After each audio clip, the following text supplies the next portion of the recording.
Bismillahirrahmanirrahim. Pada kesempatan ini kita akan membahas materi tentang bilangan rasional. Pada bagian awal kita akan membahas pengertian dari bilangan rasional. Jadi bilangan rasional itu adalah bilangan yang dapat ditulis dalam bentuk A per B, di mana A dan B adalah bilangan bulat dan B tidak sama dengan 0. A disebut sebagai pembilang, sedangkan B disebut sebagai penyebut.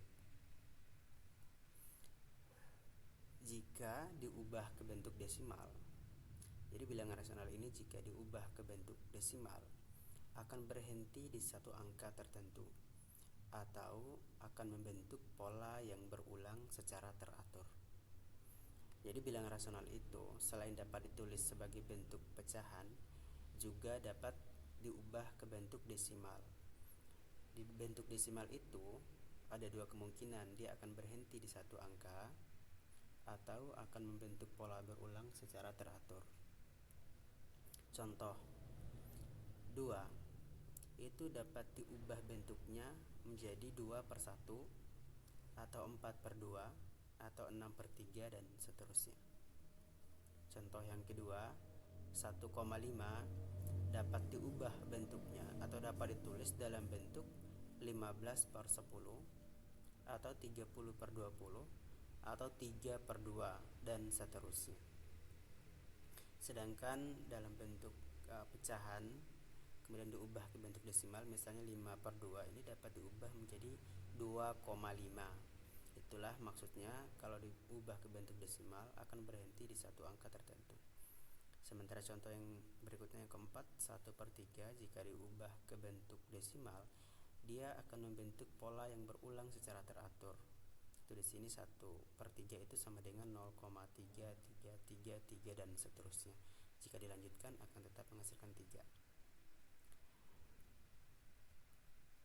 Kemudian untuk pecahan ini akan dibagi dengan beberapa bentuk pecahan. Yang pertama, pecahan biasa. Jadi pecahan itu adalah bilangan yang mewakili sebagian dari keseluruhan. Ya, artinya dipecah dari sesuatu yang utuh menjadi sebagian dan sebagian yang mewakili secara keseluruhan. Yang dapat ditulis dalam bentuk A per B, di mana A ini adalah sebagai pembilang, itu juga bermakna sebagai bagian yang diambil, dan B itu sebagai penyebut, itu juga bermakna sebagai keseluruhan bagian yang ada. Misalnya kita ilustrasikan seperti ini. Ada pizza A dibagi menjadi 2 bagian. Jadi kalau kita tulis dalam bentuk pecahan, A itu adalah bagian yang diambil, misalnya dari 2 bagian ini kita ambil salah satunya saja, berarti 1 per B. B adalah penyebutnya yang bermakna keseluruhan bagian yang ada. Keseluruhan bagian yang ada adalah ada 2 karena terbagi menjadi 2, sehingga sebagian sebelah kiri ini adalah 1/2 ya. Sedangkan yang kanannya juga, sebagian yang kanan itu adalah juga bernilai sama, yaitu 1/2. Nah, kemudian kita bisa ilustrasikan lagi, misalnya pizza B ini dibagi menjadi 3 bagian. Nah, karena menjadi 3 bagian sehingga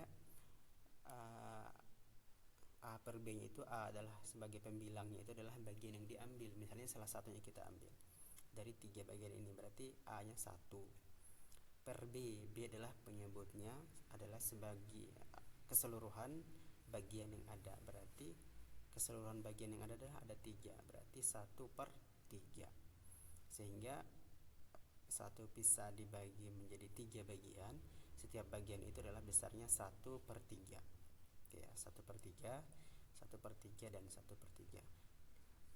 Kemudian bisa juga untuk ilustrasi berikutnya, misalnya pizzanya dibagi menjadi 4 bagian, sehingga sebagai pembilangnya tetap 1, itu bagian yang kita ambil, misalnya 1 per B adalah keseluruhan bagian yang ada, keseluruhannya adalah ada 4, sehingga setiap bagian yang dibagi 4 ini adalah 1/4 ya, seperti ini. Jadi Jadi kalau dilihat ilustrasinya bisa lebih memudahkan dalam memahaminya. Selanjutnya untuk pecahan ini adalah namanya pecahan senilai. Jadi pembilang dan penyebut dalam suatu pecahan, misalnya pecahan A dan B itu ketika dikalikan dengan sesuatu bilangan bulat yang sama, misalnya bilangan M dengan syarat M itu tidak sama dengan 0, maka akan menghasilkan pecahan yang senilai dengan pecahan pada bentuk awalnya. Atau kemungkinan yang kedua, pembilang dan penyebutnya itu kita bagi dengan bilangan bulat yang sama, misalnya bilangan bulat N dengan syarat bilangan bulat N itu tidak sama dengan 0, sehingga nanti juga akan menghasilkan pecahan yang senilai. Nah, untuk yang dikalikan misalnya A per B sama dengan A nya dikali dengan M per B nya dikali dengan M. Sedangkan untuk yang dibagi pembilangan penyebutnya itu misalnya pecahan A per B, maka untuk mencari pecahan yang senilainya bisa dibagi dengan suatu bilangan bulat yang sama, misalnya A dibagi N, B juga dibagi dengan N, sehingga nanti akan membentuk suatu bilangan, suatu pecahan yang senilai dengan pecahan awal. Contoh, tentukan pecahan yang senilai dengan 2/3. Nah, kalau kita lihat pecahannya ini 2/3, kita akan memilih salah satu cara di atas, apakah dikali dengan angka yang sama atau dibagi dengan angka yang sama. Nah, sepintas kita lihat 2 dengan 3 ini tidak ada angka yang bisa membagi kedua bilangan ini menjadi hasil yang bulat, ya. Sehingga kita akan memilih untuk mencari pecahan yang senilai ini dengan cara dikalikan dengan suatu bilangan. Nah, misalnya pecahan yang senilai dengan 2/3 itu kita kalikan dengan 2 masing-masing pembilang dan penyebutnya. 2/3 sama dengan 2 dikali 2 per 3 dikali 2, sehingga menghasilkan pecahan baru itu 4/6. Sehingga 2/3 itu senilai dengan 4/6. Itu salah satu pecahan yang senilai dengan 2/3. Bisa juga pecahan-pecahan yang lain, misalnya dikali dengan 3, dikali dengan 4, dikali dengan 5 dan seterusnya. Yang jelas harus dikali dengan angka yang sama, baik pembilang maupun penyebutnya. Contoh yang kedua, sederhanakanlah pecahan 8/56. Kalau disederhanakan berarti kita membuat dalam bentuk yang lebih kecil lagi, mananya yang lebih sederhana lagi. Nah, artinya secara sepintas kita bisa memaknai berarti ini harus dibagi dengan sesuatu yang sama, sehingga 8/56 ini akan membentuk pecahan yang lebih sederhana. Ya, misalnya untuk menyederhanakan ini dapat dilakukan dengan membagi pembilang dan penyebut bilangan dengan bilangan yang sama. Misalnya 8/56 ini kita bagi dengan 2. 8/56 bagi 2, 8 bagi 2, 56 bagi 2. Hasilnya nanti 4/28. Masih bisa kita sederhanakan, berarti kita bisa bagi lagi dengan 2. 4 bagi 2, 28 bagi 2, sehingga menghasilkan 2/14. 2/14 itu masih bisa disederhanakan, yaitu sama-sama dibagi 2. Sehingga pada akhirnya kita akan mendapat pecahan yang paling sederhana, yaitu 1/7. Bisa juga kalau kita tidak mau membagi 2 seperti ini, bisa langsung kita bagi dengan 8. 8 bagi 8, 56 bagi 8. Nah, itu kalau bisa berarti itulah pecahan yang paling sederhana dari bentuk awalnya. Namun ada kalanya tidak bisa dibagi seperti itu, ya mungkin tepatnya dibagi dengan bilangan-bilangan yang lain. Itu menyesuaikan dengan soal yang ada. Berikutnya pecahan campuran. Jadi pecahan campuran adalah bilangan yang terdiri dari bilangan bulat dan pecahan biasa. Jadi digabung antara bilangan bulat dengan pecahan biasa. Nah, pecahan campuran ini biasa ditulis misalnya seperti ini ya, A B per C.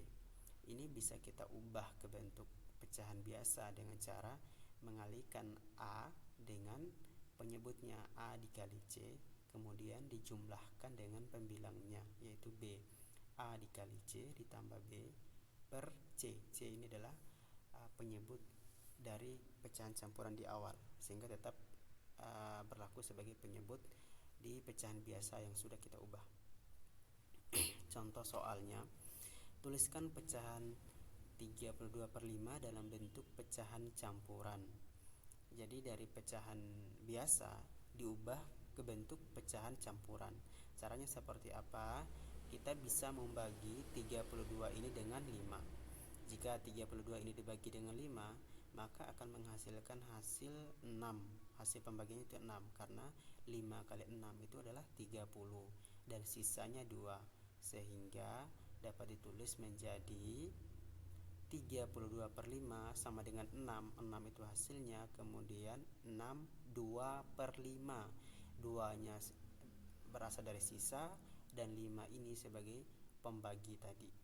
Ya, jadi 32/5 bisa kita ubah bentuknya dalam bentuk pecahan campuran menjadi 6 2/5.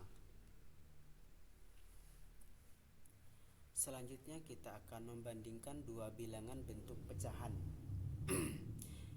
Nah, sebelum kita bandingkan dua bilangan bentuk pecahan ini, kita harus memahami dulu simbol matematika yang biasa kita gunakan pada saat kita membandingkan dua bilangan bentuk pecahan.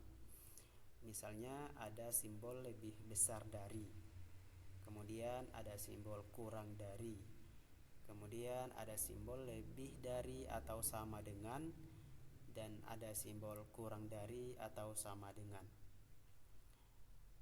Nah, cara dalam membandingkan dua bilangan bentuk pecahan, yang pertama, membandingkan pecahan biasa berpenyebut berbeda.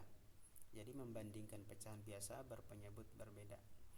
Kalau penyebutnya berbeda, untuk kita bisa bandingkan, salah satunya adalah kita harus menyamakan penyebut dari kedua pecahan tersebut dan kita bandingkan pembilangnya saja karena penyebutnya sudah sama. Contoh, manakah pecahan yang nilainya lebih besar dari antara 2/3 dengan 5/6? 2/3 dan 5/6 ini tentu penyebutnya berbeda. Maka kita harus samakan dulu penyebutnya. Kira-kira dari 3 dan 6 ini kita akan cari KPK-nya, kelipatan persekutuan terkecilnya kira-kira berapa ini, supaya nanti penyebutnya menjadi sama. Nah, kita dapat itu 6 ya penyebutnya. Kalau kita samakan penyebut kedua pecahan ini 2/3 dan 5/6, diperoleh untuk menjadikan 2/3 penyebutnya 3 itu menjadi 6 harus dikali dengan 2, sehingga pembilangnya juga dikali dengan 2. 2/3 sama-sama dikali 2 sehingga menjadi 4/6, dan persamaan pecahan kedua adalah 5/6. Karena penyebutnya sudah sama, lantas kita bandingkan pembilangnya saja, yaitu 4 dan 5. Jelas karena hubungannya adalah 5 lebih besar dari 4, maka 5/6 itu lebih besar dari 4/6. Jadi 5/6 lebih besar dari 2/3. Nah, cara membandingkan yang kedua adalah membandingkan dengan pecahan biasa, membandingkan pecahan biasa dengan desimal. Nah, gimana caranya membandingkan pecahan biasa dengan desimal ini? Maka pecahan biasa dan desimal ini dapat dibandingkan setelah kedua bentuk pecahan ini disamakan. Nah, kedua bentuk pecahan tersebut dapat diubah menjadi sama-sama desimal atau sama-sama pecahan biasa. Jadi ada dua caranya, yaitu kita mengubahnya ke bentuk desimal semua atau mengubahnya ke bentuk pecahan biasa semua. Nah, contoh, manakah pecahan yang lebih besar antara 3/4 dengan 0,80? Nah, tentu di sini adalah bentuknya beda. 3/4 bentuk pecahan, 0,80 bentuknya desimal. Maka kita harus mengubahnya ke bentuk pecahan semua atau ke bentuk desimal semua. Nah, cara yang pertama kita mengubah pecahan ke bentuk desimal semua, sehingga 3/4 itu kalau kita bagikan 3/4 ya 3 dibagi 4 itu hasilnya nanti adalah 0,75. Sehingga diperoleh 0,75 itu tentu lebih kecil daripada 0,80. Sehingga 3/4 lebih kecil dari 0,80.